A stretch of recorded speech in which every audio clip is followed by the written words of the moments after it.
Hey guys, what's going on, and welcome to what's going to be a bit of a different video. We are going to be basically rebuilding my PC. As you can see down here, this beautiful thing. Come on, cameraman, come here. Come here. This is cameraman Ben.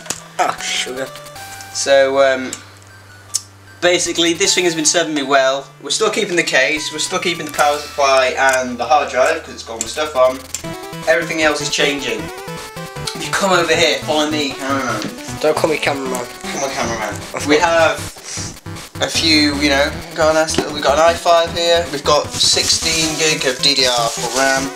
Got a new motherboard. We have a new cooler hiding behind the Doctor Who box over here. So basically, we're going to be opening up the case and cleaning it out and putting a new thing in. We've got a new graphics card. I've already put that in there, which is a GTX 980 VGA overclocked edition. So it's really fast. However, my CPU's bottlenecking it, and I thought it was time for an upgrade anyway, so yeah. So as you can tell, this is a fairly small build. Well, it's a small factor build. I'm using a mini ATX motherboard, so everything's pretty cramped in there. As you can see, the cable management is absolutely abysmal. This was a build I did quite a long time ago, so everything's not exactly spick and span. So all of this is going to come out. We have to move some fans out of the way to get the motherboard out, graphics card comes out, all the wires need to be completely redone, and I'm going to be switching over to a completely new format. So I'm going to be switching over to Intel, which is why everything's coming out. It's not just a CPU switch up. AMD to Intel, so big deal, everything needs to come out. So as you can see here, I'm just removing the graphics card first to make sure that gets out of the way. Quite a big hefty thing. It's a GTX 980 super clocked edition by VGA, so very nice card, as you can see there, I'm just showing the camera.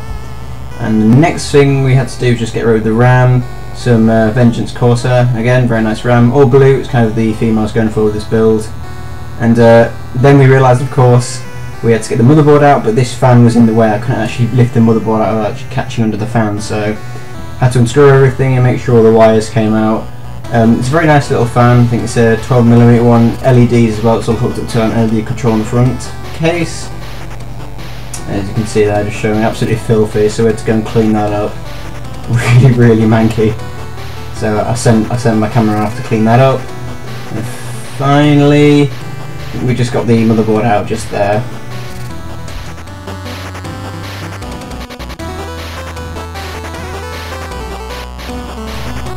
So here is the new motherboard I'm using. This is an ASRock Z170M Extreme 4.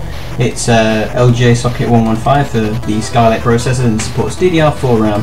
I'm just flicking through all the little manuals that come with it. It came with an SLI bridge, which I found was very nice, and obviously a new plate for all the ports, so that needs to get removed.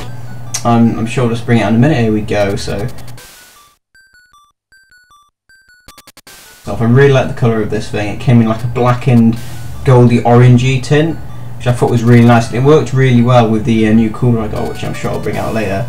So here's the i5 6600K, so that was the processor of choice. I didn't go for an i7 because this is more primarily a gaming PC, and the benefits of getting the i7, you know, in comparison to how expensive it is, didn't really add up for me. So here's the DDR4 RAM. This was some another Corsair. I'm quite a big fan of Corsair RAM. I was tempted to go HyperX Fury, but I managed to get this a little bit cheaper off a friend, so that slots in nicely. I think I only put one stick in to start off with before I got all the BIOS and stuff set up.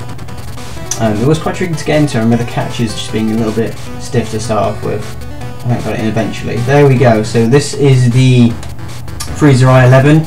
Quite a bulky air cooler. Didn't go with water cooling again. More of a budget build, and this worked out perfectly fine in the end. I'm running an overclocked i5, let me just put on the thermal paste. So I managed to run an overclocked i5, and temperatures are absolutely amazing. This is such a nice cooler. So we get it all wired up, everything plugged in, and we got the motherboard to turn on. However, we got no response from the monitor, which was a little bit of a problem. I was a bit worried. I couldn't really figure out why. It turned out I was just missing a plug, the 12-volt plug at the top of the motherboard, so the BIOS came on. There it is now, all built into the case. Really nice. I really was happy with the cable management. I went and redid it a little bit after this, but I don't think we have any footage of it. But as you can see, I really like how the fan looks, how the cooler looks.